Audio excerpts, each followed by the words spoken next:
Boa noite a todos, os presentes e aos que vão nos ver depois. Uma excelente noite para nós. Uma magnífica apresentação da nossa amiga Adriana, com o tema bastante interessante da obra da Joana de Ângeles, né? E então, Adriana, está com você a palavra. A gente já está gravando a nossa reunião, né? Então, você pode conduzir a partir de agora, tá? Obrigada.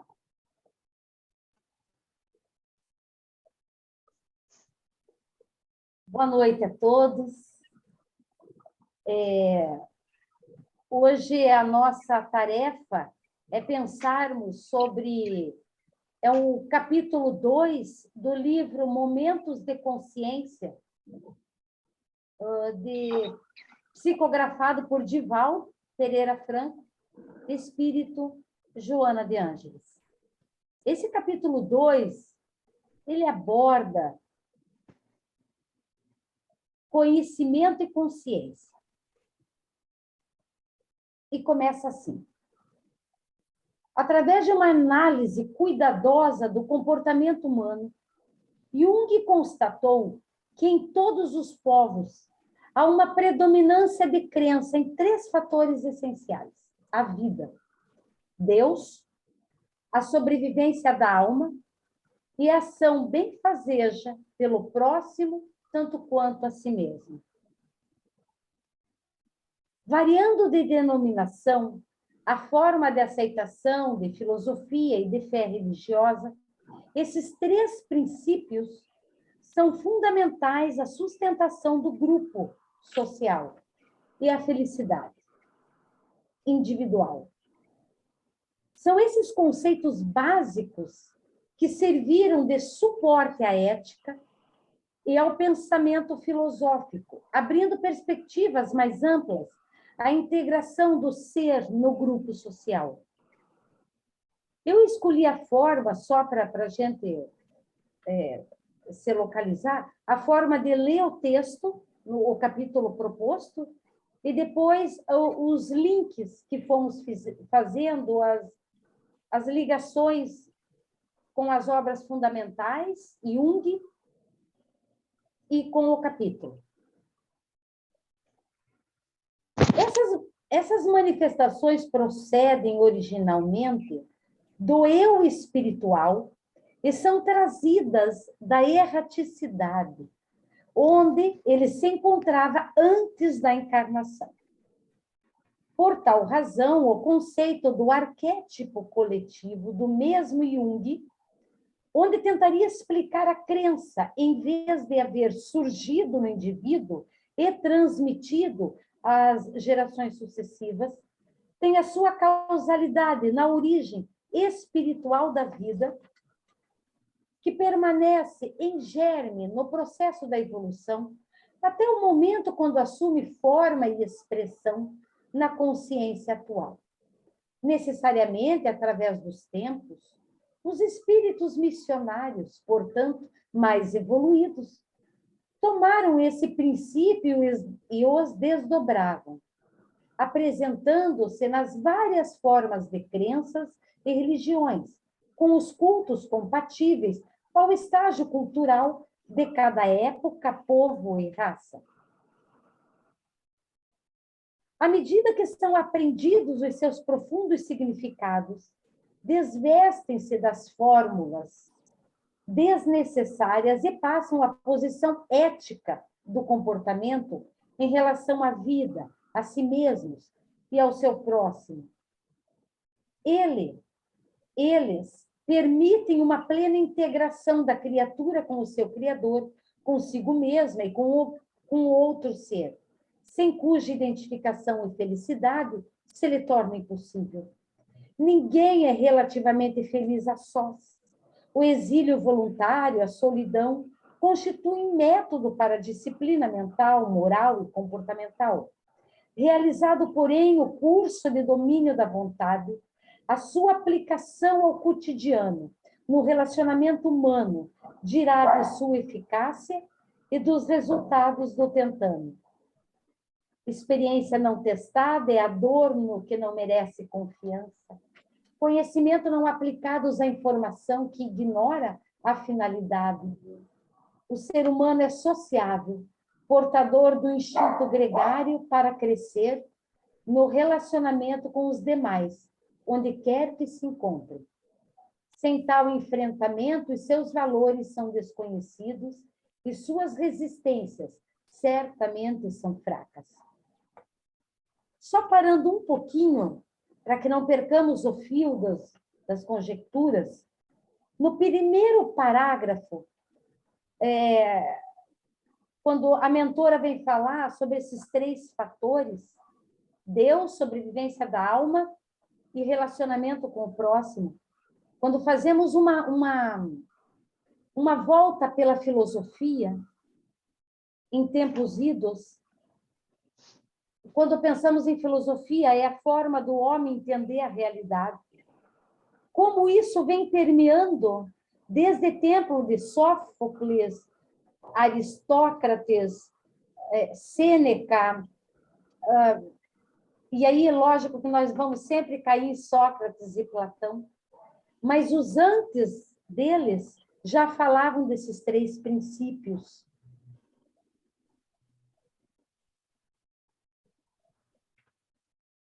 Na questão, quando a mentora vem nos colocar sobre a importância, como a prece da Fátima colocou, a importância do autoconhecimento, e ele vem colocar a questão 919 do Livro dos Espíritos, apesar que a mentora acaba esse capítulo com essa questão. Só que no meio do capítulo, ela vem já costurando essa necessidade do autoconhecimento, onde não é possível o ser humano ser feliz sozinho. Mas para ele conviver em harmonia, de forma saudável, não tem outro caminho sem o autoconhecimento. Os relacionamentos ficam mais maduros. E quando a mentora fala sobre a erraticidade, esse conhecimento, ele vai aderindo ao espírito através das encarnações. Inclusive, eu estava fazendo uma pesquisa onde que Jung e Freud começaram a não se entenderem nas linhas teóricas, é que Jung falava desse inconsciente coletivo. E Freud dizia que não. Jung vai até o final. Quer dizer, aí ele vai para os arquétipos e a mentora coloca esses mergulhos na carne, experiências do espírito na carne, a evolução, e esse conhecimento vai aumentando. No Livro dos Espíritos diz que todas as leis da natureza nos são oferecidas, mas nós não temos ainda sentidos suficientes para compreender Deus, para compreender todas as leis. Mas que, à medida da evolução, nós vamos conseguindo compreender. Né? Que no patamar de espíritos puros, aí já consegue essa compreensão. Nós ainda temos uma impressão de Deus. Né? Nós pressentimos, segundo o Livro dos Espíritos. Mas já estamos na caminhada para que essa evolução, junto com a consciência e o conhecimento, isso é a cada passo, a cada momento, a evolução não dá pulos. E quando a mentora coloca, né, e ela se reporta a Jung novamente, a causalidade na origem espiritual da vida. E aí Jung transcende. Aí ele transcende e sai do materialismo. E isso é que é mais encantador. Quando a mentora coloca sobre os missionários que já vieram à Terra, então aqui a gente colocou alguns, como Siddhartha Gautama, Mahatma Gandhi, tantos espíritos, né? Moisés e os profetas, na primeira revelação, esses missionários já bem mais evoluídos vêm nos ajudar no caminho. À medida que são aprendidos seus profundos significados, desvestem-se dos rituais. O Espiritismo ele vem nos libertar dos rituais. No sentido de que apenas os rituais podem nos conectar à divindade.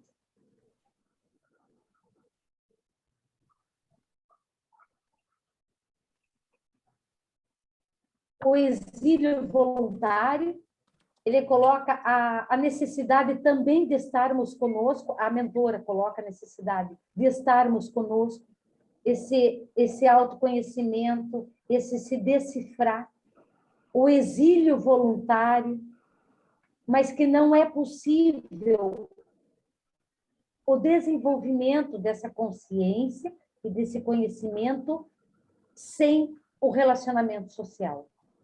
Experiência não testada é adorno que não merece confiança. Inclusive, quando eu estava lendo esse capítulo e buscando em Jung também, né, a importância das experiências, é quando nós vamos entrando em contato como nós estamos agora, com a nossa evolução espiritual, porque os problemas, eles só vão nos mostrando o quanto precisamos caminhar. Lembrando que já estamos num planeta de provas e expiações, para resolver o que nós provocamos, resolver as encrencas que nós mesmos produzimos. E à medida que essas questões vão se colocando como provas mesmo, como dores, como experiências, muitas vezes, que mexem com a nossa estrutura, é quando esse conhecimento ele se mostra diante de nós e o quanto nós precisamos caminhar. O ser humano é sociável, portador de instinto gregário para crescer no relacionamento com os demais. E ela coloca a importância do enfrentamento dos seus valores. À medida que nós vamos enfrentando as situações, nós vamos conhecendo os nossos limites. E como tudo muda a forma que nós enxergamos esses momentos de enfrentamento. O conhecimento da imortalidade, como também nos simpatizamos muito com a filosofia, essa imortalidade que ela já vem trazida por tantos e pelos nossos ancestrais, e por que não pensarmos nas nossas experiências, como pensávamos, como sentíamos a imortalidade, como vivíamos essa ideia da imortalidade. Nesse sentimento de solidariedade se encontra a meta desafiadora, que deve alcançar no processo evolutivo a de autoiluminação. A mentora, Joana de Ângeles, ela traz a psicologia de uma forma tão forte, junto com o espiritismo, e quando ela fala de autoiluminação, muitas vezes ela se refere aos pensamentos do budismo. E como essa autoiluminação é quando nós vamos nos decifrando e as sombras vão diminuindo e a luz aumentando. E como é um caminhar solitário e intransferível. E quando eu li aqui a autoiluminação, lógico que veio a questão 919, quando Kardec pergunta aos espíritos, mas qual é o caminho mais fácil para o conhecimento E os espíritos lhes respondem. Como já dizia o grande filósofo, conhece-te a ti mesmo. E na questão 919A, Santo Agostinho vem... porque Kardec faz perguntas ele é realmente impressionantemente brilhante, porque quando ele faz essa pergunta na questão 919, como podemos buscar o conhecimento? E os espíritos respondem que é pelo autoconhecimento. Decifra-te a ti mesmo. E aí Kardec pergunta na 919A, mas nós somos muito benevolentes com os nossos erros, nós somos muito compreensivos conosco mesmo. Então, como podemos crescer? E aí vem Santo Agostinho, quando todos os dias devemos fazer a autoanálise, todos os dias antes de dormir.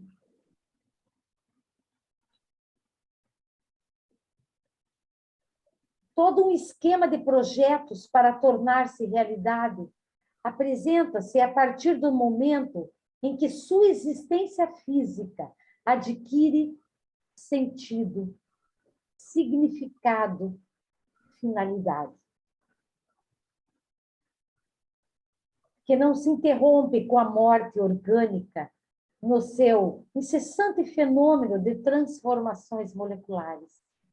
Quando a mentora vem nos mostrar e nos lembrar do quanto nosso aparato físico o tempo todo está morrendo, não tem outra palavra. E coloca a importância de sabermos de onde viemos, para onde vamos. Como isso é um sentido. É um sentido, é um norte. É para onde vamos caminhar.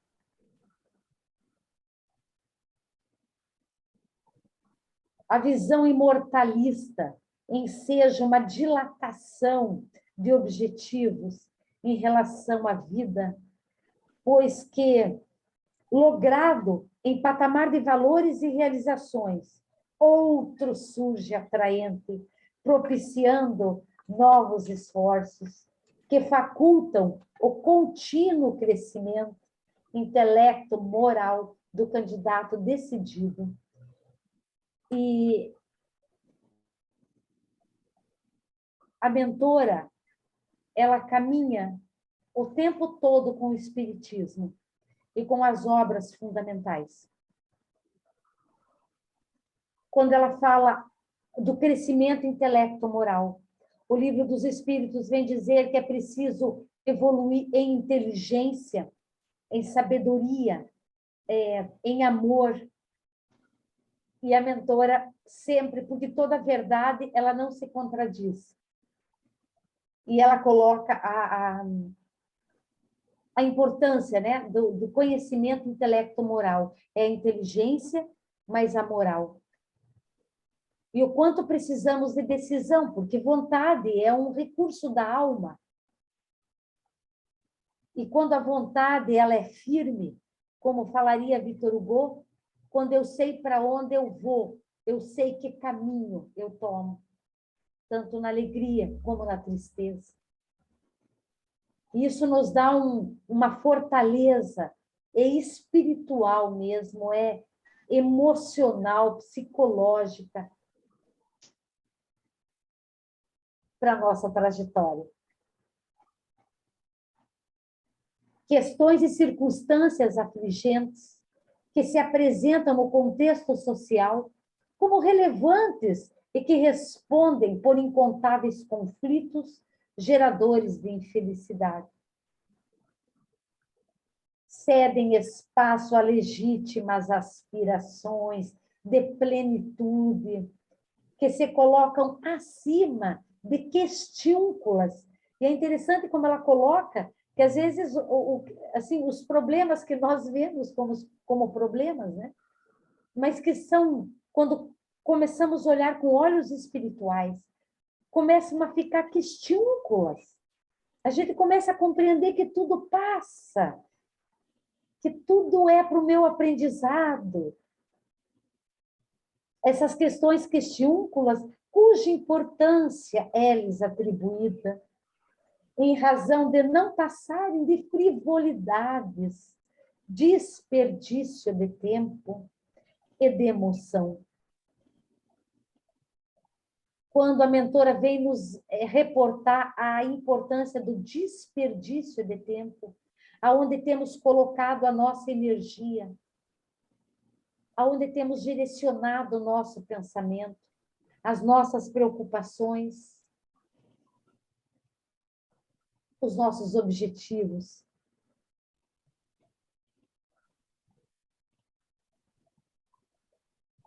Porque eu me transformo naquilo que eu adoro. E ela vem nos reportar a questão da onde eu tenho colocado o meu tempo. Porque o que eu faço no meu tempo interfere como eu me construo emocionalmente, espiritualmente. Porque isso vai influenciar no meu pensamento, influenciando no meu pensamento, isso vai definir o meu, como diria André Luiz, o meu campo vibracional. Isso porque a certeza da causalidade divina e da sua justiça faculta uma real conscientização de conteúdos em favor do próprio futuro, que tem começo desde então. O conhecimento, portanto, racional, lógico e emocional. E ela não coloca só a razão, mas coloca a emoção, a importância de como somos construídos, né? Lógica, emoção, razão. O conhecimento, portanto, sobre Deus, sobrevivência e função do amor ao próximo. Conscientiza o ser a respeito da sua humanidade e da destinação gloriosa que logrará no futuro. Porque a minha concepção de Deus, isso vai influenciar como eu me relaciono comigo mesmo e a forma de eu me relacionar com o próximo. Isso vai interferir. Allan Kardec, preocupado com a questão em torno da felicidade, indagou aos nobres mentores qual a forma de enfocá-las, e eles responderam, conforme está em O Livro dos Espíritos, na proposta 919. Qual meio mais prático, eficaz que tem o homem de se melhorar nesta vida e de resistir à atração do mal? Um sábio da antiguidade, vô-lo disse, conhece-te a ti mesmo. Quando Kardec veio falar de conhecimento, nós buscamos também na Revista Espírita, janeiro de 1866. Porque toda a Revista Espírita é escrita por Allan Kardec. A experiência que ele tem com os espíritos.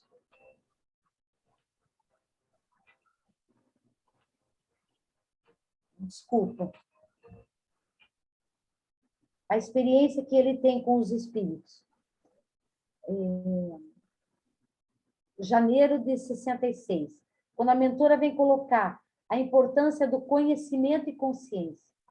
Lembrando que os momentos de reencarnação são em espiral. Eu morro como vivo. E essa frase é do Divaldo, eu não sei se é do Divaldo, é que eu sempre vejo o Divaldo falar essa frase. Morre-se como se vive. Não sei se ele extraiu da mentora. E a Revista Espírita de janeiro de 66 vem trazer a importância do conhecimento e como o espiritismo entra nesse rol de filosofias sobre a construção do conhecimento. E depois, no Livro dos Espíritos, na parte primeira, capítulo 2, sobre as questões primárias, as causas primárias, a importância do conhecimento do princípio das coisas. Kardec vai perguntando aos espíritos sobre como nós vamos conhecendo, como nós podemos ir conhecendo. E a resposta, como fala a mentora dos nobres mentores, à medida que for evoluindo, à medida que a tua consciência for ampliando, que o teu espírito for dilatando,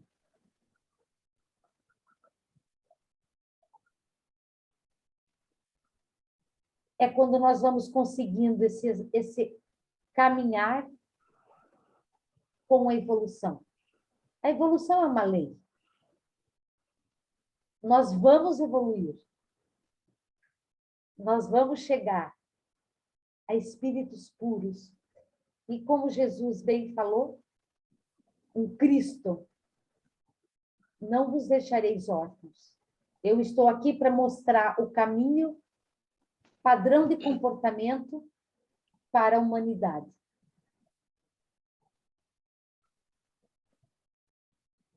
E como enriquece quando a mentora coloca no começo do capítulo sobre Jung quando traz o inconsciente coletivo.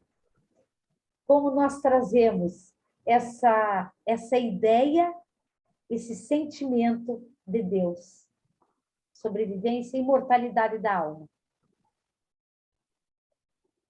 E o relacionamento com o próximo. Eu gostaria de abrir as amigas aqui que são já caminheiras, caminhantes com Joana, caminhantes com Jung. Eu até confesso que é muito mais tempo que eu. E eu gostaria de abrir para participações. Adriana, conhecimento e consciência, né? Pela leitura desse capítulo, e aí, como que eu entendi?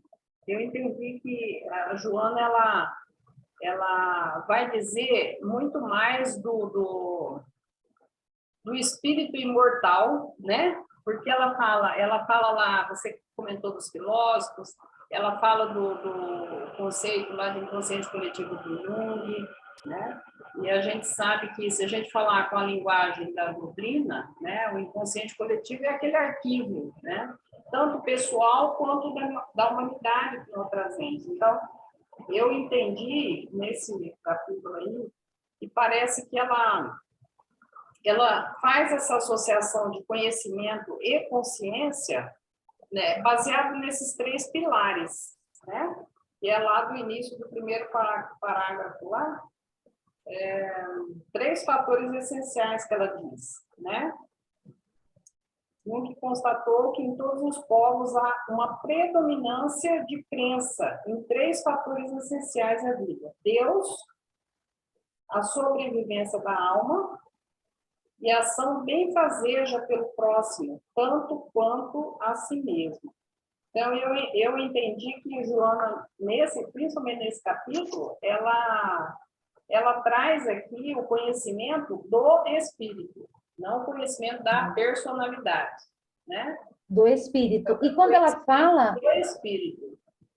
Edna, quando ela fala da erraticidade, isso fica tão claro, porque esse conhecimento, sim, do espírito, com certeza, porque os únicos espíritos que não reencarnam mais são espíritos puros, que eles não precisam mais reencarnar. E quando ela vem falar, e Kardec coloca, né, que todos vão para a erraticidade porque vai voltar para a encarnação. Espíritos puros só voltam e encarnam quando querem, por grandes missões, né? Aí temos aí a revista de fevereiro de 68, os Messias, os Cristos, né? Kardec explana. E, exatamente, ela puxa para o lado espiritual o tempo inteiro. E a importância da erraticidade, né? Porque a caminhada é longa, mas o que é mais importante é saber aonde vamos chegar. Então, Adriana, dá para a gente concluir aqui, você falando, me veio essa ideia, né? Você falando aí, se a gente concorda, né, com esses 3 pilares que a Joana de Ângeles diz, né, dá para a gente conduzir o conhecimento nosso enquanto personalidade, né, baseado nesses 3 pressupostos, certo?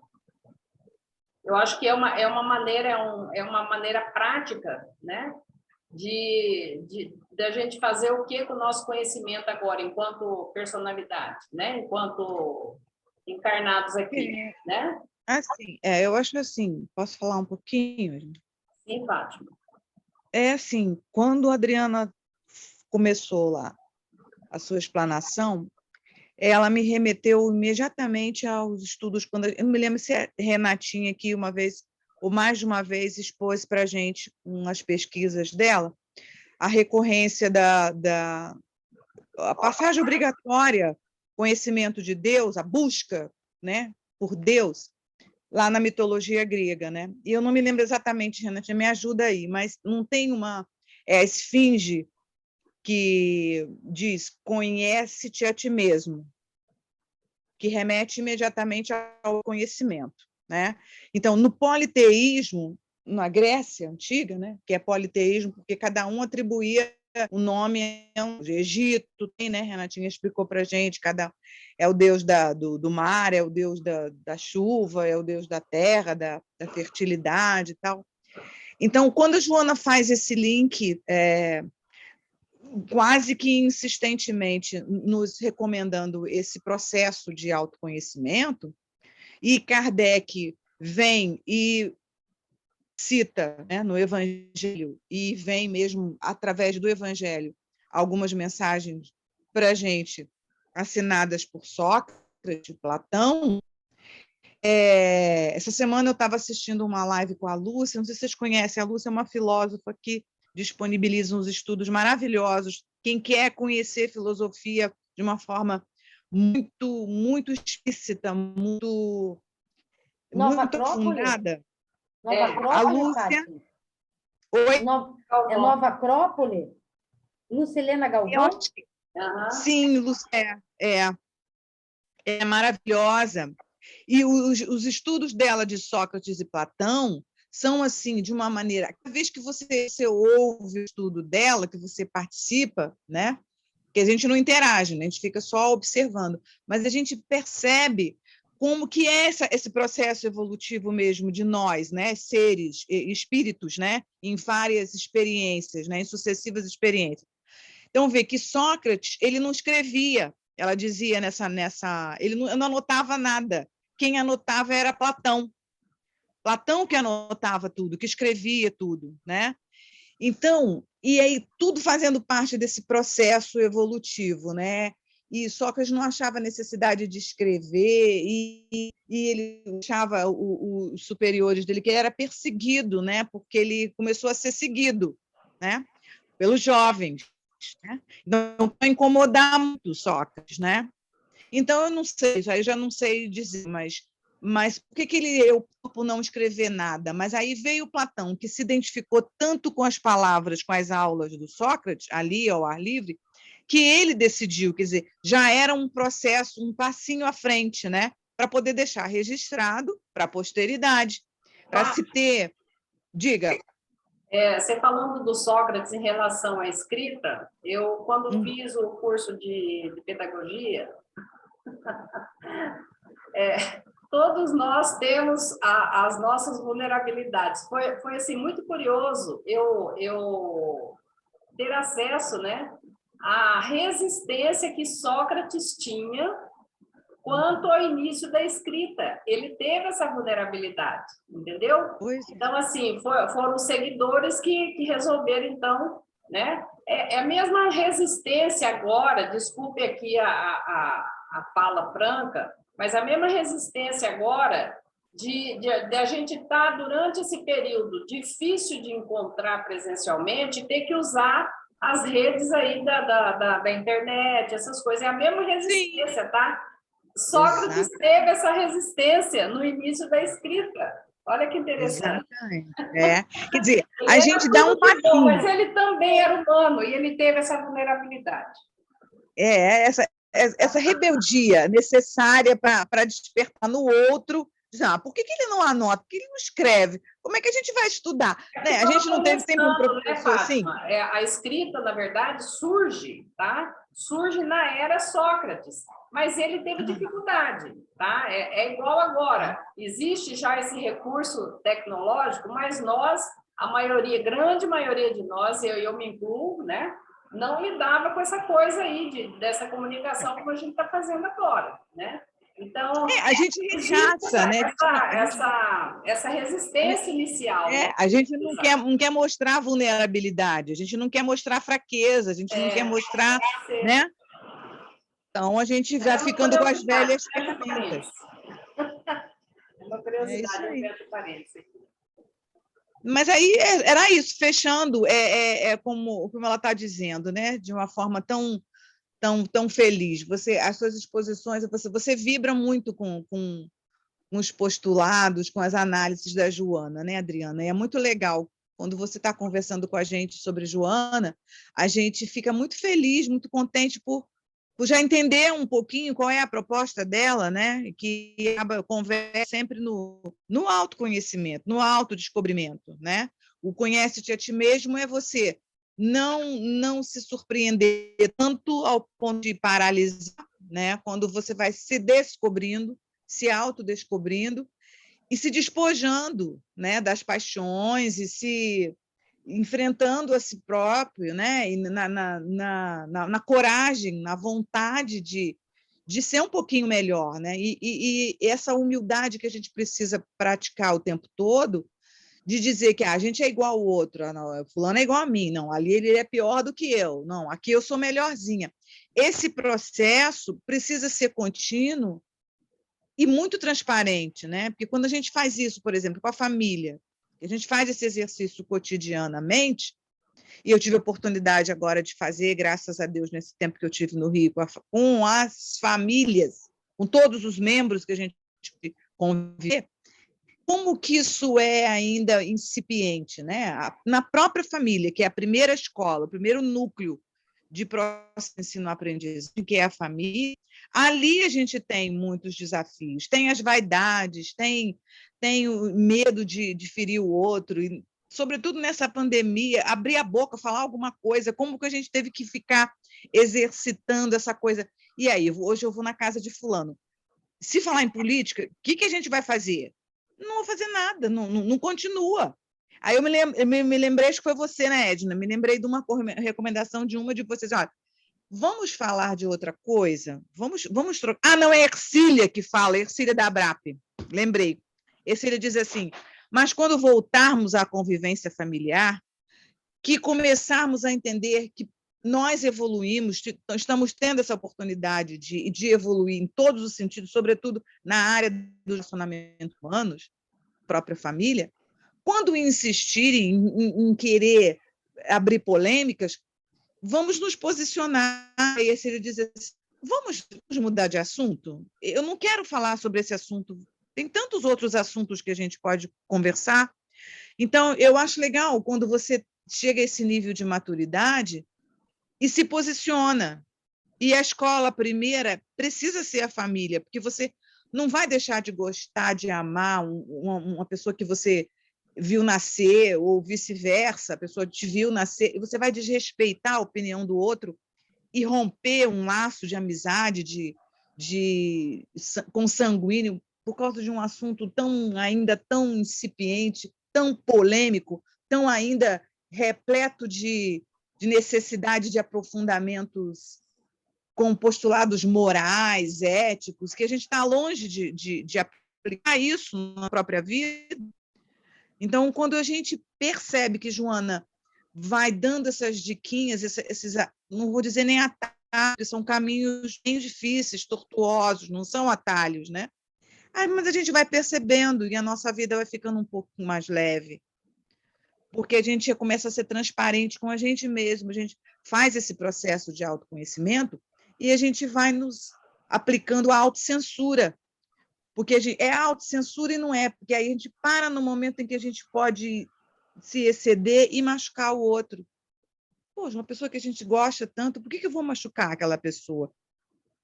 Eu vou cortar uma possibilidade de continuar me relacionando com ela. Então, assim que eu vejo de uma forma muito legal a gente insistir nesse processo, que não é nada fácil, né?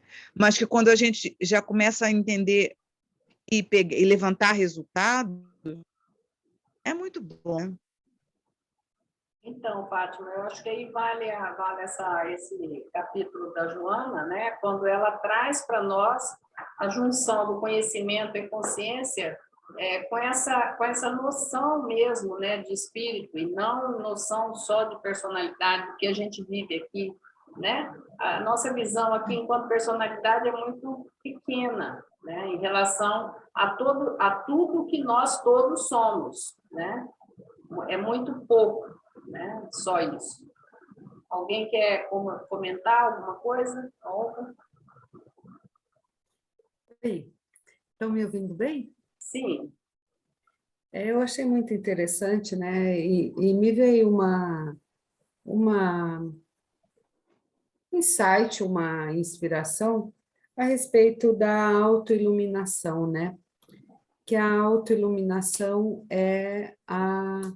como a Adriana colocou, é você fazer uma iluminação das nossas sombras, né? À medida em que a gente bota um foco na nossa sombra, em alguns cantinhos que a gente tem, escondidos aqui ou ali, ou nem tanto, nem tão escondidos assim, a gente toma um pouco de consciência sobre isso. E ao tomar consciência, aquilo passa a incomodar, porque a nossa consciência ela é como um repositório mesmo, né? À medida em que a gente vai tomando consciência, à medida em que a gente vai conhecendo algo, a gente não pode mais alegar ignorância. A gente não pode mais dizer, eu não sabia, né? Então, essa autoiluminação, ela passa pelo processo de consciência naturalmente, porque primeiro a gente conhece, depois a gente internaliza, a gente passa a sofrer uma modificação interna por meio da vontade ou por meio de alguma situação platô que nos determina, né? E, a partir de então, a gente consegue ir praticando algo, vivendo aquela transformação, aquela consciência nova, vivendo a atitude internalizada, né? E transmitindo isso por meio do nosso comportamento. Então, eu tenho lido recentemente sobre a neuroplasticidade cerebral e é muito interessante quando os neurocientistas eles colocam que você pode modular o cérebro, inclusive no que se refere a determinadas dores crônicas. E essa modulação é um exercício diário que vai criando uma nova conformação neuroquímica, de neurotransmissores e tudo mais, até que aquela dor ela seja como que desligada. Ele fala de desligar o interruptor, né? E eu estava pensando isso no processo do comportamento, né? Muitas vezes nós temos comportamentos que eles são incongruentes com os nossos valores. nós temos comportamentos que eles não são congruentes com aquilo que a gente diz. A gente tem comportamentos, muitas vezes, que não são congruentes com aquilo que a gente pensa. Então, o processo de autoiluminação passa por essa sombra da nossa incongruência, né? Muitas vezes a gente é congruente num determinado ambiente e incongruente em determinados ambientes, né? Eu acho que é a maior busca, né, que eu pelo menos tenho visto que eu preciso caminhar em direção a esse equilíbrio e a essa congruência entre aquilo que eu penso, aquilo que eu digo e aquilo que eu pratico, né? Eu gosto muito daquele livro Pensamento e Vida, do Emmanuel, que ele diz que os pensamentos modulam, as emoções modulam os pensamentos modulam o comportamento e as ações, né? Eu não me lembro e só que ele diz também, mas a vontade é a que determina a sua mudança, né? E aí eu me lembrei da primeira exposição da minha primeira participação na ABRAP, que a Edna falou do primeiro capítulo desse livro que nós estamos estudando, a respeito do esforço, né? O esforço é no sentido de colocar a vontade a serviço de, né? Então, colocar o esforço a serviço da nossa iluminação, né? Não um esforço punitivo, não, mas um esforço consciente, né? E capaz, né? Que a gente pode ter. Era isso que eu queria Isso aí, né, contribuir. Olga? Quando a gente entende assim, que pode fazer um somatório de ideias, de recomendações, é que Emmanuel dialoga bem com Joana, né? E vice-versa, né? Eles têm um estilo bem parecidos, né? No sentido de transparecer, colocar para a gente o que é a prática da doutrina espírita, né? É o esforço, né? É puro esforço. Então, a gente fica achando, como eu achei há muitos anos atrás, É que a Joana, trabalho, para né? mim, É era trabalho. incompreensível. Aí você rotula. Não, vou ler Joana, muito difícil, Joana. Isso há 20 anos atrás, né? E aí, um dia, caiu a ficha, literalmente. Aí, comecei a tentar descer a mim mesma através da Joana. E aí a gente não para mais, né? Eu gostei da fala da Olga e a Fátima falou da palavra, que é o esforço, né? Porque essa palavra, ela tem um sentido, né? Parece que pesado, né? Acho que por isso que a Olga falou, não, é um esforço no sentido consciente, né? Então, não é uma coisa pesada, né? Que a gente tem palavra que ela já carrega uma energia, né? E a energia do esforço, por exemplo, dá a sensação, assim, que é uma coisa pesada, né? Ai, difícil, né? É o esforço. Então, acho que quando você falou que era o esforço, mas é uma coisa consciente, né? Muda um pouco pelo menos para mim, né? Quando você falou e agora a Fátima falou do esforço, isso veio para mim assim, sabe? Lembrando disso, né?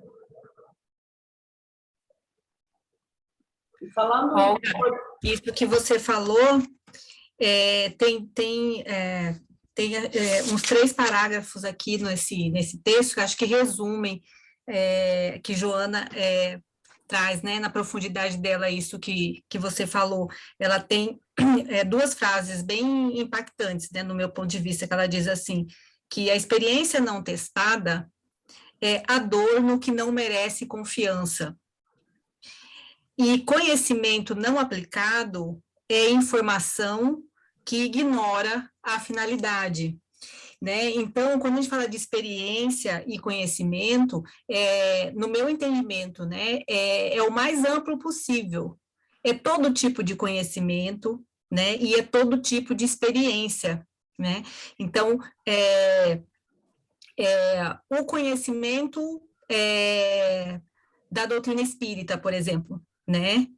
E as experiências que são realizadas no seu ambiente religioso, né? Essas experiências e esse conhecimento adquirido, né? Se eles não têm essa testagem no seu próprio psíquico, no seu próprio ser, né, espiritual, eles se tornam esse adorno que não merece confiança, né? E esse conhecimento, né, científico, doutrinário, né, que a doutrina ela tem todos os seus tem os aspectos filosóficos, científicos, né? Ela ignora a finalidade. Então, esse se torna se torna assim aquela cavalgada, né, de cada ser nessa caminhada, né? É Que é assim, inócuo, né? É inócuo. Sim, fica assim a nossa caminhada, né? Por mais difícil que ela seja, que é aquela coisa de sair dessa verbalização emblemática, muitas vezes, né? Em que a gente vê que todas as religiões, todas as filosofias espiritualistas acabam caindo nessa verbalização emblemática, nessa coisa, nesse excesso de oratória, excesso de cursos, excesso de tudo, sabe? É como se a gente ficasse reforçando um escudo para não partir para o movimento para dentro, né? E é essa diferença que a gente sempre fica pontuando da série da Joana, da série psicológica, porque ela aponta em todos os seus livros, ela aponta essa grande dificuldade do homem religioso, do homem espiritual, né? Que é fazer realmente essa importância da prática, né? Esse teste dessa experiência religiosa, né? O conhecimento, a aplicação desse conhecimento religioso, porque uma coisa é eu saber sensibilizar uma plateia de religiosos a respeito do perdão, e outra coisa é eu realmente conseguir me perdoar em primeiro lugar, né? E perdoar o outro, mas não de verbalização, mas realmente com o coração aberto, né? Então, acho que é nisso aqui que Joana realmente ela coloca e que é para realmente a gente pensar, né? Qual o esforço, qual a energia que nós estamos empregando para tornar essa nossa experiência testada e esse conhecimento aplicado? Com certeza, você vai para o arquétipo do catolicismo. Cristo, todos nós aqui já passamos ou ainda passamos, ou somos simpatizantes de alguma forma, respeitamos, enfim, os postulados do catolicismo, que tem o Cristo como seu maior modelo, né? Guia e modelo. Jesus, qual é a primeira ideia? Jesus se sacrificou por nós. Que sacrifício foi esse? Se permitiu ser crucificado? Foi deixando? Ele sabia o que ia acontecer? Sofreu pra caramba. Eu não estou ainda vibrando nesse patamar evolutivo top de Jesus. Então, aí esbarra ali. Daí a gente para, porque tem medo de sofrer, tem medo da dor, não nos achamos suficientemente transparentes, honestos, despojados de todos esses sentimentos. E aí e a gente para ali e fica parado ali, fica marcando passo ali, sabendo como a doutrina espírita abre todos esses caminhos de forma clara, transparente, dura, seca e, ao mesmo tempo, sei lá, que a gente pode pegar. Emmanuel? Não, a Joana de doce, Joana não tem nada, né? A série psicológica não tem nada de doce, não tem nenhuma açuquinha. Quem é que tem açuquinha? Lembra aí, gente. Quem fala assim, bem suave, assim, quem? André também não tem. Emmanuel também, não é? Então, a galera começa a querer entender um pouquinho através dos bairros, citando de doutrina espírita, e também paralisa, recua, porque fica achando que é muito difícil. Se o catolicismo também, a gente esbarra lá na figura de Jesus, que a gente não tem coragem ainda de ser, dar a cara, dar a outra face, no espiritismo tem esses 2 escudos, esses 3 escudos aí, Emmanuel, Joana e André Luiz. De cara, quando a gente começa a querer entender a obra do André, a obra de Emmanuel, através do Chico, e vice-versa, aí todos juntos, nossa Senhora, é muito chão pela frente. É muito chão. É entender e praticar um mínimo, pelo menos, estabelecer metas para a gente. Eu acho que está chegando num patamar, a gente vai ter que começar a estabelecer as metas para a gente, senão a gente vai ficar muito atrasadinho, vai ficar em recuperação, vai jubilado, ser reprovado, vai... Sabe? Coletivamente já estamos jubilados, viu, Fátima? No individual, cada um no individual, cada um segue aí o seu ritmo, mas no coletivo a gente já está jubilado, tá? Ah, cara, se a gente vê o atual contexto do planeta, a coisa tá feia, né? Tá feia. Ai, ai. Mas vamos lá. Desistamos nunca. Não é por acaso que estamos aqui agora, né? Vivendo isso. Oh. É um desafio bastante bem grande para todos nós que estamos aqui, né? Acho que encarnados e os que estão aí também, desencarnados perto da gente. Eu não sei porque vocês sentem assim como eu estou sentindo agora de um mês para cá, e agora culminando com essa brincadeirinha desse cara, brincadeira séria, de seríssimas sequências lá no lado da Europa, né? Meu Deus do céu! Parece que reacende todo esse ódio, essa raiva, essa coisa, fica lá escondidinha. Aí, quando vem lá um líder, um translocado, um psicopata lá, sei lá, tudo junto ao mesmo tempo, né? E que sacode a poeira, aí vai uma galera que vai junto. Não, porque é maluco mesmo, que não pode fazer isso, aí quer resolver a maluquice com outra maluquice, não é? Aí tu começa a ver um monte. Não, peraí, gente, vamos nos abstermos disso aí, senão é meio que é perigoso para gente, para mim. Para a gente, não. Tem que me abster do negócio, porque você fica querendo dizer que você acha que já sabe, tu acha que já sabe e nem começou a praticar ainda.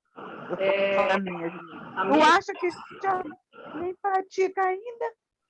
Amigos, o seguinte, a Maria Patrícia, que já saiu, e a Denilce, que também já saiu, elas têm compromisso logo agora às 8h30, então é por isso que saíram, tá?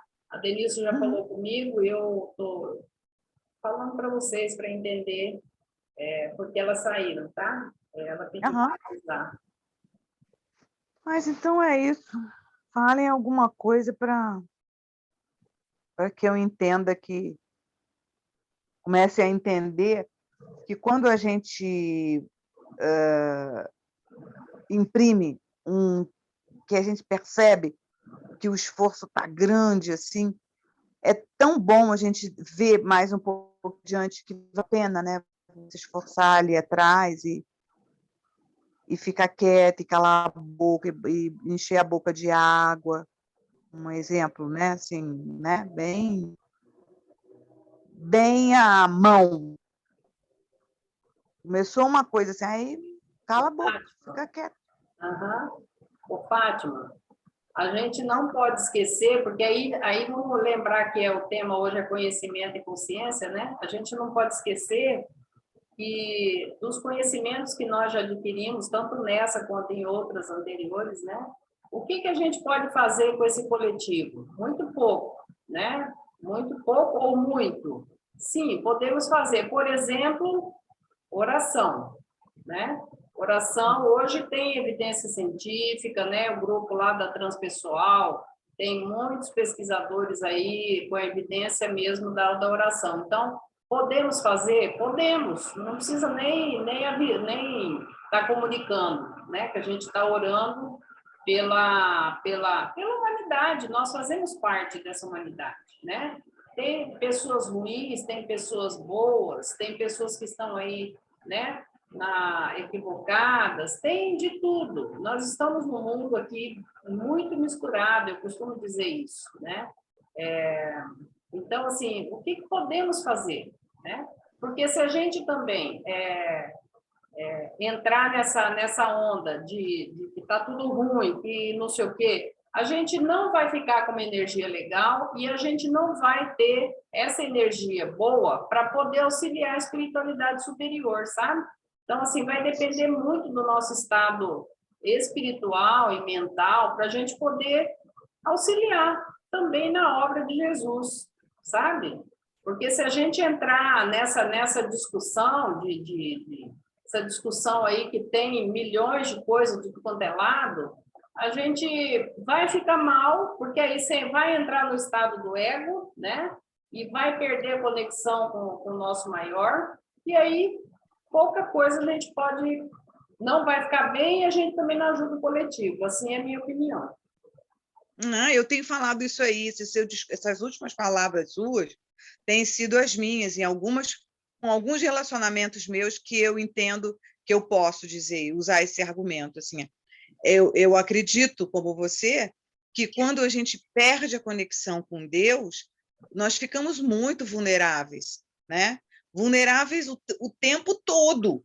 Por isso que o vigiar e orar é uma recomendação que a gente tem que colocar assim na nossa casa, assim, na porta da sala, do banheiro, sabe? Porque isso é de minuto a minuto, no meu caso, assim. Porque quando você vai se disciplinando, né, se treinando, vamos usar uma palavra bem assim, ainda arcaica para os humanos, se treinando, fazendo um treino, como é que a gente fala? Adestrando, né? Nós somos instinto ainda. Para de ver televisão determinadas horas. Já parei, né? 2 anos de pandemia, nossa, eu cortei mais de 50% de tempo de televisão. E aí você vê que você melhora essa conexão com Deus. Você vai buscar as coisas para fazer, né? Busca assistir uma palestra que você vai escolher quem que você vai querer ouvir. E não aquilo que ia chegando para a gente, que a gente estava pagando para assistir qualquer coisa. Eu pago como é que chama? TV por assinatura, e fica aquele lixo entrando na casa das pessoas, manhã, à noite, 24 horas por dia. Então, quando você começa a perceber isso e faz esse esforço, os resultados começam a acontecer. Eu vejo assim. Né? E aí, Adriana?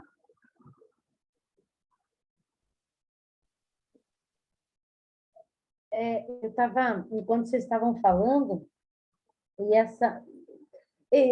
quer dizer, a obra da Joana, né? A proposta dela, eu vejo ela voltada para o espiritual o tempo inteiro, né?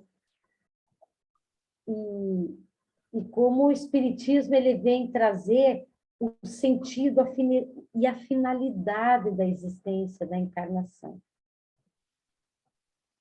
E como isso embasa, e aí ela coloca, né, a morte orgânica, né, e ela fala, tudo que teus olhos veem, está morrendo, vai morrer. Porque nossos olhos são limitados, né, físicos. Gostei do termo questiúncula. Tudo isso é questiúncula. E aí eu me lembrei, Edna, quando eu estava lendo isso, que tudo é tão pequeno, né? Eu gosto muito de estudar o Antigo Testamento, o Velho Testamento, quando Isaías fala assim, tudo é vaidade. E Eclesiastes fala, tudo passa, tudo vai passar, não se preocupa. Por isso que quando chega aquela mensagem para o Chico, né? Que Maria mandou através de Emmanuel, queria uma mensagem de Maria, e ela fala para ele, olha, vai passar. E ele pula de alegria, né? E aí Emmanuel fala, mas isso também vai passar. Quer dizer, tudo vai passar. Né? Então, todas as falas são todas conectadas, todas permeados, né, por essas grandes revelações que chegam até nós, né? Graças a Deus. Parece simples, né, Adriana? Parece que a gente está sendo repetitivo, piegas, quando a gente conversa com alguém e cita essas máximas do Chico, né? Através da mãezinha dele, que aparecia para ele: Chico, isso vai passar, né? Isso também vai passar, tudo passa. Quer dizer, vem você com essa história. Aí a gente fala assim, mas, gente, é só a gente olhar um pouquinho do que a gente fez 1 ano, 2 anos atrás. Não passou? Não passou? Passou. É isso. Mais algum comentário dos participantes? Se não tiver mais comentário, a gente vai partindo para o encerramento. Nada permanente. Ainda bem que é assim. Não ia ser uma mesmice. Às vezes eu me acho numa mesmice, já fico meio rebelde com dormir, acordar, escovar o dente, né? Fazer prece, né? Fazer comida, né? Ir no mercado, voltar, né? Ler, papapá. Não. Parece que é. Agora a gente tem que fazer a seguinte reflexão: o que é que isso trouxe para mim de aprendizado, né? Sempre traz. Sempre traz. Não é fácil, sabe? Ficar se olhando o tempo todo, não, sabe? Exige aí uma dose de esforço, e acho que é um esforço aí no sentido esforço duro. Mas é o caminho, né? Não tem outro jeito. Como diz a Fátima, a Joana sempre fala isso para a gente, não é com açúcar, não, né? Ela fala bem ela fala bem no franco mesmo. O caminho é por aqui, viu? Você pode querer colocar a florzinha ali que não tem jeito, não, né?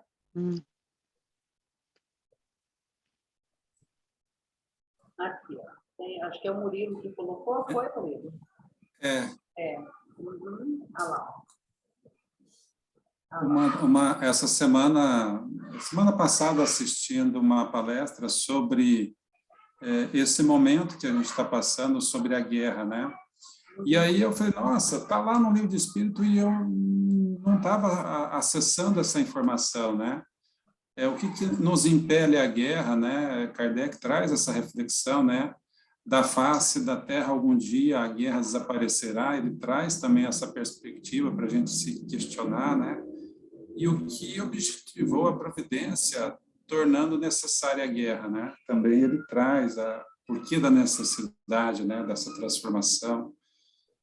E ele vai muito mais do que isso, mas realmente agradecer, Edna, esse momento tão especial de estar aqui com vocês, de todas essas reflexões, né? O que me chamou a atenção, eu estava percebendo que cada um tem um lugar que toca mais, né? Para mim, tocou a questão de que Deus, a sobrevivência da alma e o bem-fazer é a sustentação de um grupo social. Então, eu falo assim, na prática e no exemplo, eu sempre me pergunto como seria, né, lá nas tabernas, né, onde Jesus se reunia com os apóstolos, vivenciar a todo momento a lembrança do Pai, a lembrança de que ele não estava preocupado com os sãos, que ele veio para os doentes, né? E eles travavam esses diálogos, mas eu estava aqui descendo, assim, tecendo a verdade para aquele que veio procurar. E aí Jesus fala, eu não lembro se era Pedro, isso está no Espírito de Verdade, eu acho que está no livro Espírito de Verdade, que é o que você está falando de Emmanuel, né? Eu falei assim, mas, o Pedro, eu não vim para os sãos, eu vim para os doentes. E aí você entender isso, né? Você compreender isso dessa forma, olha, eu não estou preocupado com as roupas dos soldados, eu estou preocupado com os espíritos que estão habitando os corpos, eu não estou preocupado com os corpos. Né? Então, assim, a eloquência também da Adriana me fez refletir muito sobre essa conexão de como a Joana traz a prática, né? Porque eu sempre tive uma fala muito moralizante. E isto, quando a gente vai no Evangelho, isso afasta, isso não agrega.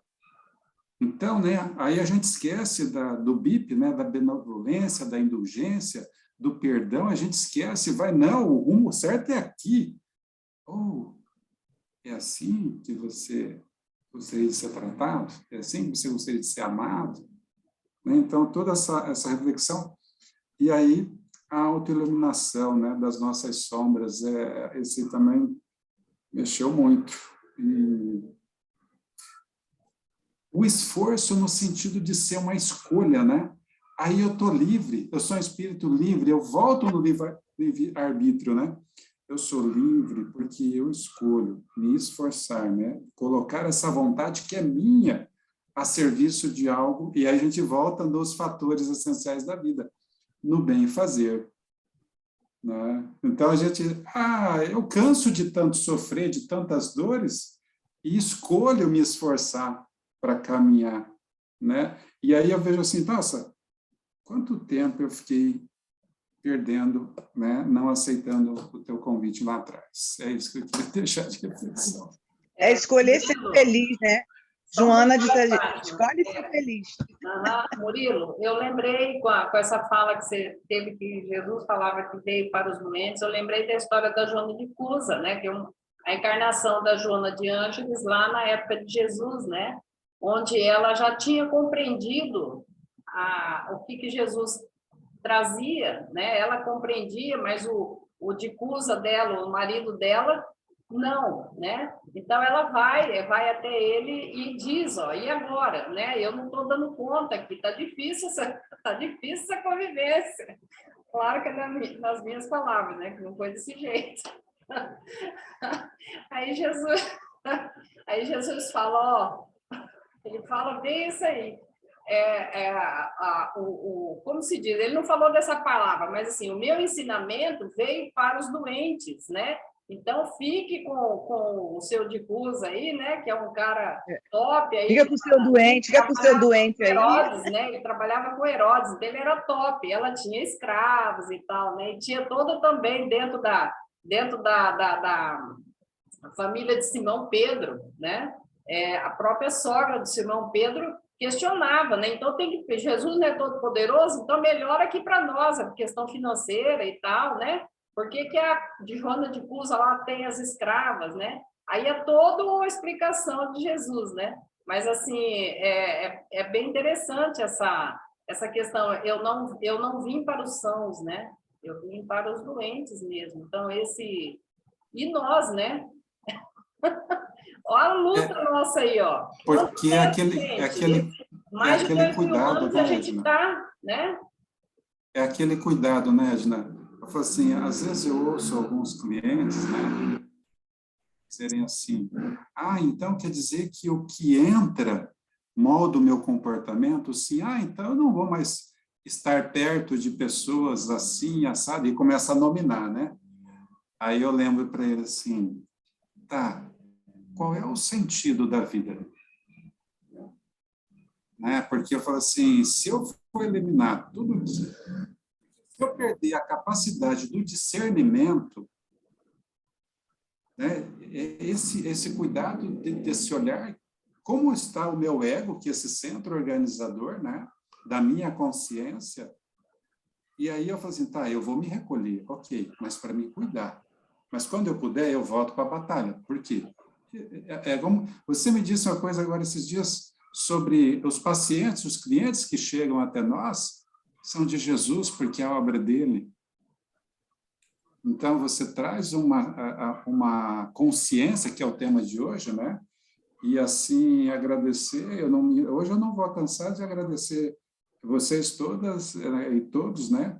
Em especial pela fala, como foi falado, a eloquência, porque traz energia para a gente exercitar essa aplicação prática do evangelho no dia a dia e também na nossa prática psicológica, né, Edna?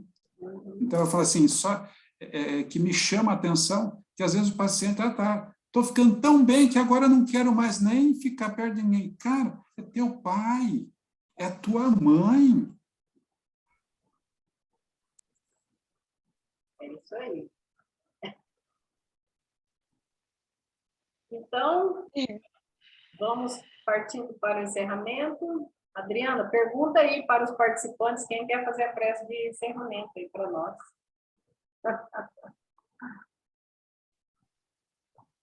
E aí, então a gente agradece, eu vou parar, pausar a gravação aqui, tá? A gente agradece muito a presença de todos, né? Até a próxima quinta, vai ser sobre comportamento. A próxima quinta nós vamos ter a Denilce, que vai fazer pela primeira vez, tá? Então, assim, quem puder prestigiar a Denilce. Vai ser a primeira vez dela, ela era toda tímida, gente, ela é da área de educação, né? Mas ela topou, ela é uma estudiosa da Joana, e aí vai ser a vez dela agora, na semana que vem. Então, esperamos aí a fala da Denilce. Então, boa noite a todos, eu vou parar a gravação.